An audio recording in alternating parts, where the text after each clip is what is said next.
Welcome to जी के current affairs point friends. I hope आप लोग अच्छे होंगे। तो आज मैं आप लोगों के लिए टेस्ट लेके आया हूं। और किसका टेस्ट है? ये साइंस का टेस्ट है। इसके पहले मैंने जीके का टेस्ट कराया है। यदि वो टेस्ट आप लोगों ने नहीं दिया है तो वो टेस्ट दे दीजिए। और ये टेस्ट सीरीज़ का 20 नंबर टेस्ट है। इसके पहले मैंने 19 टेस्ट करवा दिया है, जो कि आपके आने वाले एग्ज़ाम्स के लिए रामबाण साबित होने वाले हैं, क्योंकि टेस्ट से ही डायरेक्ट क्वेश्चंस आपके एग्ज़ाम्स में पूछे जाने वाले हैं। तो आप लोगों ने जो टेस्ट नहीं दिया हो उसको कृपया जाके प्लेलिस्ट में वीडियो पड़ा हो तो वो टेस्ट ज़रूर से ज़रूर दीजिए। तो चलिए आज का क्लास स्टार्ट करते हैं। इसके पहले आप लोगों ने चैनल को सब्सक्राइब नहीं किया हो तो चैनल को सब्सक्राइब करके बेल आइकॉन प्रेस कर दीजिए, जिससे आप डेली वीडियोस का नोटिफिकेशन मिल सके और आप क्लास अटेंड कर सके। और टेस्ट काफ़ी इंपॉर्टेंट हो जाता है, इसलिए टेस्ट पूरा दीजिए, जिससे आपको 25 क्वेश्चंस पता चले कि आप कितने पानी में हैं। तो चलिए आज का एक पहला क्वेश्चन है, सबसे भारी कण कौन सा है? अल्फ़ा, इलेक्ट्रॉन, प्रोटॉन और न्यूट्रॉन। यहाँ पर आपसे क्या पूछा गया है? सबसे भारी कण। तो आपको 5 सेकंड समय दिया जाता है, आप लोगों को पता होगा। तो इस क्वेश्चन का सही जवाब क्या होना चाहिए? तो जैसा कि क्वेश्चन है, सबसे भारी कण पूछा है, तो सबसे भारी कण कौन सा है? अल्फ़ा जो कण होता है वो सबसे भारी कण है। नेक्स्ट क्वेश्चन है, हाइड्रोजन के परमाणु में होते हैं क्या होते हैं? एक इलेक्ट्रॉन, एक प्रोटॉन तथा एक न्यूट्रॉन, केवल एक प्रोटॉन तथा एक इलेक्ट्रॉन, केवल एक न्यूट्रॉन। तो इसका सही जवाब क्या होना चाहिए? हाइड्रोजन के परमाणु में क्या होते हैं? चलिए तो सही जवाब दीजिए। तो जैसे हाइड्रोजन के परमाणु में क्या होते हैं? एक प्रोटॉन तथा एक ही इलेक्ट्रॉन होते हैं। उसमें एक न्यूट्रॉन नहीं होता है, केवल एक प्रोटॉन नहीं होता है, केवल एक न्यूट्रॉन नहीं होता है। तो एक प्रोटॉन तथा एक न्यूट्रॉन इसका सही जवाब होगा। नेक्स्ट है, रदरफोर्ड का प्रकीर्णन प्रयोग किसके आधार से संबंधित है? तो रदरफोर्ड का किससे संबंधित है? नाभिक से, परमाणु से, इलेक्ट्रॉन से या न्यूट्रॉन के? प्रकीर्णन प्रयोग किसके आकार से संबंधित था? तो इसका सही जवाब आप लोग दीजिए। तो जैसा कि इसमें पूछा गया है किससे संबंधित था, वो नाभिक से, न्यूक्लियस से संबंधित था। तो इसका सही जवाब ऑप्शन ए होगा। नेक्स्ट क्वेश्चन, किसी तत्व के परमाणु क्रमांक के बराबर होते हैं क्या? इलेक्ट्रॉन, प्रोटॉन, न्यूट्रॉन, इलेक्ट्रॉन तथा प्रोटॉन। तो इसका सही जवाब क्या होना चाहिए? तो जैसा कि इस क्वेश्चंस में आपसे क्या पूछा गया है, क्वेश्चन में पूछा गया किसी तत्व का परमाणु क्रमांक के बराबर होते हैं क्या होते हैं? इलेक्ट्रॉन नहीं, प्रोटॉन नहीं, न्यूट्रॉन नहीं, इलेक्ट्रॉन तथा प्रोटॉन दोनों होते हैं। किसी परमाणु का परमाणु भार होता है क्या? परमाणु भार, यदि डेफिनेशन आपको पता हो तो आप इसको कर सकते हैं। प्रोटॉन व इलेक्ट्रॉन का योग, इलेक्ट्रॉन व न्यूट्रॉन का योग, प्रोटॉन व न्यूट्रॉन का योग या प्रोटॉन के परमाणु भार किसके बराबर होता है? बेसिकली क्वेश्चन ये है। तो इसका सही जवाब क्या होना चाहिए? तो जो होता है परमाणु भार वो क्या होता है? प्रोटॉन और न्यूट्रॉन के योग को परमाणु भार कहते हैं। शायद आपको पता है तो सही है, नहीं पता हो तो नोट कर लीजिएगा, प्रोटॉन व न्यूट्रॉन के योग को। नेक्स्ट है इलेक्ट्रॉन है। क्वेश्चन है इलेक्ट्रॉन क्या है? एक अल्फा कण है, एक बीटा कण है, हाइड्रोजन आयन है या पोजिट्रॉन है? इलेक्ट्रॉन है क्या? इसका सही जवाब आप लोग देने का ज़रा कष्ट करें। तो इस क्वेश्चन का जो सही जवाब है वो क्या होना चाहिए? एक बीटा कण है ना, अल्फा कण नहीं है इलेक्ट्रॉन, बीटा कण है, याद रखिएगा। चलिए नेक्स्ट क्या पूछा गया? प्रोटॉन है क्या है? आयनीकृत हाइड्रोजन अणु है या हाइड्रोजन परमाणु का नाभिक है, हल्की हवा का नाभिक है या भारी गैस का नाभिक है? क्या है प्रोटॉन? 4 ऑप्शन आपके सामने हैं, चारों में से एक सही है। चलिए सही बता दीजिए आप लोग। तो हाइड्रोजन परमाणु का नाभिक है प्रोटॉन। चलिए नेक्स्ट क्वेश्चन देखते हैं। नेक्स्ट है, किसी कक्षक का क्वांटम संख्या तथा संबंधित सूचना के बारे में असत्य कथन है, मतलब वो कथन सही नहीं है, गलत कथन क्या है? चारों में से मुख्य क्वांटम संख्या कक्षक का आकार है, चुंबकीय क्वांटम संख्या कक्षकों की दिशा, द्विगंगी क्वांटम संख्या कक्षक की आकृति, इनमें से कोई नहीं। तो इस क्वेश्चन का बेसिकली सही जवाब क्या होना चाहिए? तो इनमें से कोई नहीं, मतलब ये तीनों कथन जो मुख्य क्वांटम संख्या कक्षक का आकार, चुंबकीय क्वांटम संख्या कक्षकों की दिशा एंड द्विगंशी क्वांटम संख्या कक्षक की आकृति, ये तीनों कथन सही है। तो ऑप्शन इनमें से कोई नहीं हो जाएगा। कक्षक और उनकी आकृति के बारे में असत्य युग्म है, युग्म असत्य है। मतलब एच कक्षक क्या होता है? गोलाकार, डी कक्षक रंबलाकार, पी कक्षक डम्बलाकार या एफ कक्षक अंडाकार। तो आप लोग यदि पढ़ेंगे तो आपको ये पता होगा कक्षक और उनकी आकृति के असत्य युग्म कौन सा है। तो इस क्वेश्चन का बेसिकली सही जवाब क्या है? सही जवाब इस क्वेश्चन का क्या होना चाहिए? तो एफ कक्षक अंडाकार नहीं है। इसका आकार आप लोग कमेंट बॉक्स में थोड़ा बताने का कष्ट करेंगे। एफ जो कक्षक है उसका आकार क्या है? ये क्वेश्चन मैं नोट डाउन कर दे रहा हूँ। ये क्वेश्चन का आपको आंसर कमेंट में देना ही देना है।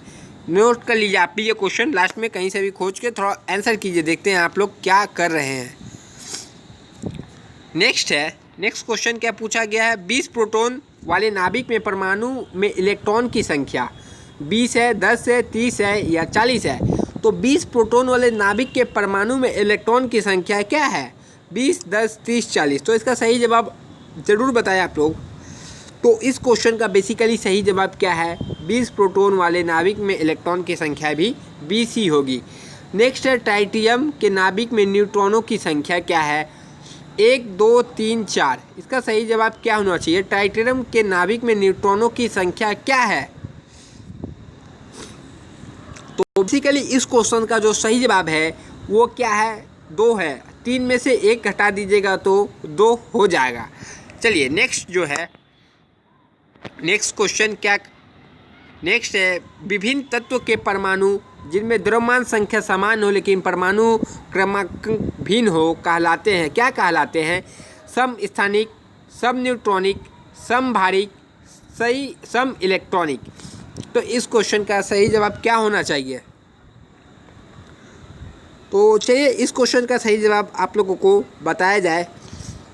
जिसके द्रव्यमान संख्या समान हो, परमाणु क्रमांक भिन्न हो कहलाते हैं समभारिक। और समस्थानिक जरा बताइए किसको कहलाते हैं कमेंट बॉक्स में। विभिन्न तत्व के परमाणु जिसमें न्यूट्रॉन्स की संख्या समान हो लेकिन द्रव्यमान संख्या भिन्न हो कहलाते हैं समस्थानिक, समभारिक, सम न्यूट्रॉनिक या सम इलेक्ट्रॉनिक। यहाँ से एक क्वेश्चन बन जाता है, इसलिए कभी कल ये क्वेश्चन कराना जरूरी है। तो क्या होना चाहिए? तो परमाणु में जिसमें न्यूट्रॉन की संख्या समान हो लेकिन द्रव्यमान संख्या भिन्न हो उसको क्या कहा जाता है? सम न्यूट्रॉनिक कहा जाता है। आपसे मैंने समस्थानिक का पूछा है तो समस्थानिक का आपको बताना है कमेंट बॉक्स में। परमाणु मुख्यतः बना होता है, जो परमाणु किसका बना होता है? प्रोटॉन तथा न्यूट्रॉन तथा इलेक्ट्रॉन से, या केवल न्यूट्रॉन से, न्यूट्रॉन और इलेक्ट्रॉन से, या प्रोटॉन तथा न्यूट्रॉन से। तो परमाणु किसका बना होता है मुख्यतः? आपसे क्वेश्चन ये पूछा गया है। तो चलिए इसका सही जवाब क्या होना चाहिए? परमाणु जो बना होता है प्रोटॉन, न्यूट्रॉन तथा इलेक्ट्रॉन तीनों से मिलके परमाणु बना होता है। चलिए नेक्स्ट क्वेश्चन, कैथोड किरणें मुख्यतः किसकी बनी होती है? तो कैथोड किरणें के बारे में आपको पता होगा, प्रोटॉन, पॉजिट्रॉन, न्यूट्रॉन या इलेक्ट्रॉन। तो इसका सही जवाब बेसिकली क्या होना चाहिए? आप बताइए ज़रूर, किसका बना होता है कैथोड? तो इस क्वेश्चन का जो आप लोगों का सही जवाब होगा वो क्या होगा? वो इलेक्ट्रॉन का बना होता है कैथोड किरणें। एनोड किरणें मुख्यतः किसकी बनी होती है? मैंने आपके सारे यहाँ पर ही जो टॉपिक वाइज ही कॉन्सेप्ट क्लियर हो जाएंगे। इलेक्ट्रॉन, न्यूट्रॉन, प्रोटॉन या पॉजिट्रॉन। एनोड किरणें मुख्यतः किसकी बनी होती है? मैंने अभी कैथोड किरणें का बताया इलेक्ट्रॉन। तो इसका क्या होना चाहिए आंसर? तो यह प्रोटॉन का बना होता है। याद रखिए, कैथोड होगा तो वह इलेक्ट्रॉन का होगा, एंड एनोड जो किसकी बना होता है? प्रोटॉन का। तो दोनों आप जरूर याद रखिए। आप ऐसे भी याद रखते हैं, CE कर दीजिए, CEN, AP CEAP से याद रखिए, मतलब कैथोड इलेक्ट्रॉन और एनोड प्रोटॉन। तो चलिए नेक्स्ट देखते हैं। एक अल्फा कण बना होता है 2 प्रोटॉन्स तथा 2 न्यूट्रॉन से, 2 प्रोटॉन तथा 2 इलेक्ट्रॉन से, 4 प्रोटॉन से, केवल 2 प्रोटॉन से। तो एक अल्फा कण बना होता है। तो चलिए चारों ऑप्शन में से सही ऑप्शन आप लोग बताइए। 1 2 3 4। चलिए सही ऑप्शन आप लोग ज़रूर बता सकते हैं इसका। तो इस क्वेश्चन का जो सही जवाब होना चाहिए वो क्या होगा? एक अल्फा कण जो बना होता है 2 प्रोटॉन तथा 2 न्यूट्रॉन से मिलकर एक अल्फा कण बना होता है। नेक्स्ट है, नाइट्रोजन परमाणु में 7 प्रोटॉन तथा 7 इलेक्ट्रॉन है, तो नाइट्राइट आयन में होते हैं। 7 प्रोटॉन तथा 7 इलेक्ट्रॉन है नाइट्रेट आयन में, तब क्या होंगे?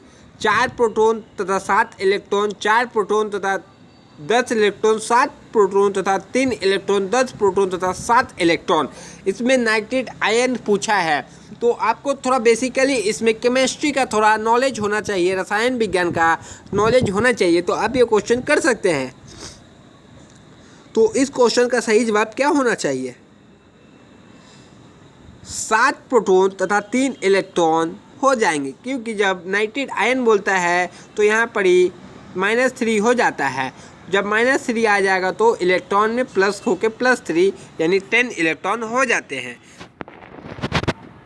वह तत्व जिसके नाभिक में कोई न्यूट्रॉन नहीं है, मतलब नाभिक यानी न्यूक्लियस में कोई न्यूट्रॉन नहीं है, तो वह नाइट्रोजन होगा, पोटासियम हाइड्रोजन होगा, या आर्गन होगा, या क्लोरीन होगा। तो वह किसके नाभिक में न्यूट्रॉन नहीं है? चलिए इस क्वेश्चन का सही जवाब क्या होना चाहिए? पोटेशियम हाइड्रोजन जो हो जाएगा उसके नाभिक में न्यूट्रॉन नहीं पाया जाता है। बाकी नाइट्रोजन, आर्गन एंड क्लोरीन के नाभिक में न्यूट्रॉन पाया जाता है। पोटासियम के परमाणु संख्या 19 है। एन कोष में इलेक्ट्रॉन की संख्या क्या होगी? 9 1 8 2। तो इस क्वेश्चन का सही जवाब, यदि आप बेसिक 10th लेवल में साइंस पढ़े होंगे तो ये आपके लिए कोई दिक्कत नहीं करने वाला है। तो चलिए इस क्वेश्चन का सही जवाब बेसिकली आप ज़रूर दीजिए। तो उसके जो एन कोष में इलेक्ट्रॉन की संख्या क्या होगी? 1 होगी। फॉर्मूला आपको थोड़ा याद रहना चाहिए, 2 8 8 2। बेसिकली 10th में ये पढ़ाया जाता है। तो 2 8 10 8 18, तो 1 बचता है, तो 1 यहाँ हो जाती है। तो ये हो गया K cell, L cell, M cell and N cell में आपसे पूछा है, तो यहाँ पर ही 1 बचा, तो 1 हो जाएगा एन सेल में। तो इसका सही जवाब भी आंसर बी हो जाएगा। चलिए नेक्स्ट देखते हैं। कार्बन परमाणु के बाह्य कोष में, मतलब बाहर के कोष में इलेक्ट्रॉन होते हैं 0 4 2 या 6। तो कितने इलेक्ट्रॉन होते हैं कार्बन परमाणु के बाह्य कोष में? इस क्वेश्चन का सही जवाब बेसिकली क्या होना चाहिए? तो यह 6 होना चाहिए, यानी कार्बन का जो परमाणु संख्या है वो 6 है। 2 जो अंदर रहता है 4 बारहवा में आ जाता है। नेक्स्ट क्या है? नेक्स्ट है यूरेनियम 238 है। यूरेनियम 235 में भिन्नता है 3 प्रोटॉन की, 3 न्यूट्रॉन की, 3 इलेक्ट्रॉन की, 3 इलेक्ट्रॉन तथा प्रोटॉन की। मतलब ये दोनों में आपको डिफरेंस किस चीज़ में है? बेसिकली इस क्वेश्चंस में आपको यही पूछा गया है। तो चलिए आपको थोड़ा नॉलेज होना चाहिए, जस्ट डेफिनेशन से आप इसका क्वेश्चंस को कर सकते हैं। तो डेफिनेशन से आप देख सकते हैं 3 का डिफरेंस है, यानी इसका जब आप न्यूट्रॉन निकालिएगा तो इसके न्यूट्रॉन में भी, न्यूट्रॉन संख्या में भी 3 का डिफरेंस आपको मिलेगा। तो इसका सही आंसर क्या हो जाएगा? 247 का सही आंसर सी हो जाएगा। नेक्स्ट क्वेश्चन, निम्न में सबसे भारी परमाणु है। तो आपसे यहाँ पर ही सबसे भारी परमाणु पूछा गया है Ra, Pb, U और हाइड्रोजन। तो इसका सबसे भारी परमाणु है कौन सा है? तो बेसिकली इस क्वेश्चन का सही जवाब क्या होना चाहिए? तो U फॉर यूरेनियम जो होता है वो सबसे भारी परमाणु है आपका। नेक्स्ट क्या है क्वेश्चन, और सेकेंड लास्ट क्वेश्चन है, निम्न में से असत्य कथन है। परमाणु की खोज डाल्टन ने की थी, नाभिक की खोज रदरफोर्ड ने की थी। और 2 क्वेश्चन और दिखा देते हैं, और पोजिट्रॉन की खोज एंडरसन ने की थी, या फिर अणु की खोज थॉमसन ने की थी। तो इसका सही जवाब क्या होना चाहिए? तो बेसिकली इस क्वेश्चन का सही जवाब आपको पता होना चाहिए क्या? तो चलिए इस क्वेश्चन का सही जवाब क्या होना चाहिए। अणु की खोज किसने की थी? थॉमसन तो ने नहीं की थी। अणु की खोज किसने की थी? आप थोड़ा कमेंट बॉक्स में आराम से इसको टाइप करके लिख दें कि अणु की खोज किसने की थी। आप टेस्ट दे रहे हैं तो 2-4 क्वेश्चन मैं जो पूछता हूँ लास्ट में और 2-3 क्वेश्चन आपसे ज़रूर पूछूंगा टेस्ट खत्म होने के बाद, उसका जवाब जरूर दीजिएगा। हाइड्रोजन बम का मूल सिद्धांत क्या है? नाभिकीय विखंडन, दोनों, नाभिकीय संलयन या इनमें से कोई नहीं। सी ऑप्शन बेसिकली पूछा गया है क्या नाभिकीय संलयन या नाभिकीय विखंडन दोनों मूल सिद्धांत है हाइड्रोजन बम का। तो चलिए इसका सही जवाब आप लोग जरूर बताने का कष्ट करें। तो नहीं, हाइड्रोजन बम का जो मूल सिद्धांत है वो क्या है? नाभिकीय संलयन है, यानी नाभिकीय संलयन से ही हाइड्रोजन बम का मेन सिद्धांत है, प्रिंसिपल है। तो आपको मैंने अभी तक कितने क्वेश्चंस करा चुका हूँ? फिजिक्स के 250 कंप्लीट है, देन आपका जीके का 250 कंप्लीट है। टोटल 500 क्वेश्चंस मैं टेस्ट में करवा चुका हूँ। यदि आप लोगों ने अभी तक टेस्ट नहीं दिया हो तो एक काम कीजिए, आप लोग टेस्ट ज़रूर दीजिए। यदि आपका परफॉर्मेंस ख़राब हुआ हो टेस्ट में, यानी आपका स्कोर कम से कम जैसे 10 से 12 टेस्ट में लेस देन 17 रहा हो, कितना? लेस देन 17, तो आपको करना क्या है? आपको एक बार फिर से जो मैंने 20 टेस्ट करवाए हैं उसको फिर एक बार टेस्ट देना है। इससे आपको अब जब टेस्ट दीजिएगा आपको कम से कम 25 में से 25 क्वेश्चन सही करने हैं। नो, यहाँ कोई चॉइस नहीं है। मुश्किल से यदि गलत करते हैं तो एक क्वेश्चन, मतलब आपने ये क्वेश्चंस पहले कर लिया एक बार टेस्ट में, इसका आंसर्स देख लिया है, तो आप ये उम्मीद रखिएगा जब वो टेस्ट फिर से वीडियो चालू कीजिएगा तो आपको 25 में से 25 सही करने होंगे। यदि नहीं होता है तो आपको फिर ये एक टेस्ट देना है। मेरा मकसद क्या है कि सारे क्वेश्चंस आपको याद हो जाना चाहिए, क्योंकि यहाँ से क्वेश्चंस पक्के आपके एग्जाम्स में बनने वाले हैं। इसलिए मैंने अभी तक 20 टेस्ट करवा दिया है। कल एक इसी का ऊपर वीडियो आएगा कि आपको क्या करना होगा।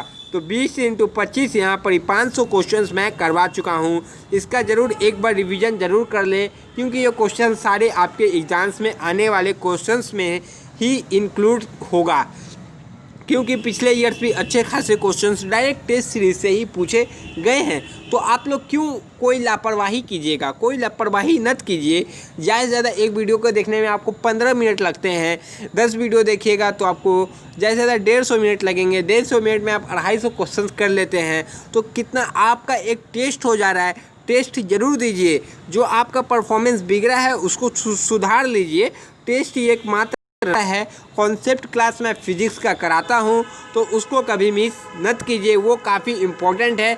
मैंने देखा कॉन्सेप्ट क्लास में आप लोगों के तरफ से जो सपोर्ट मिलना चाहिए, जो आप लोग क्लास नहीं कर रहे हैं उतना, तो बाद में यदि कोई साइंस में प्रॉब्लम हो, यदि आप कॉन्सेप्ट क्लास नहीं कीजिएगा तो आप मुझे इसके लिए मत कीजिएगा कोई भी जिम्मेदारी, क्योंकि मैं आपको कॉन्सेप्ट क्लास करवा दे रहा हूँ। तब तक के लिए जय हिंद फ्रेंड। नेक्स्ट वीडियो में आपसे मिलेंगे। तो नेक्स्ट वीडियो जीके का ही टेस्ट होने वाला है, लेकिन पहले 500 क्वेश्चंस का रिवीजन आपको बहुत ज़रूरी है। तब तक के लिए जय हिंद फ्रेंड्स। आगे वाले वीडियो में मिलते हैं। स्कोर कमेंट करना ना भूलें।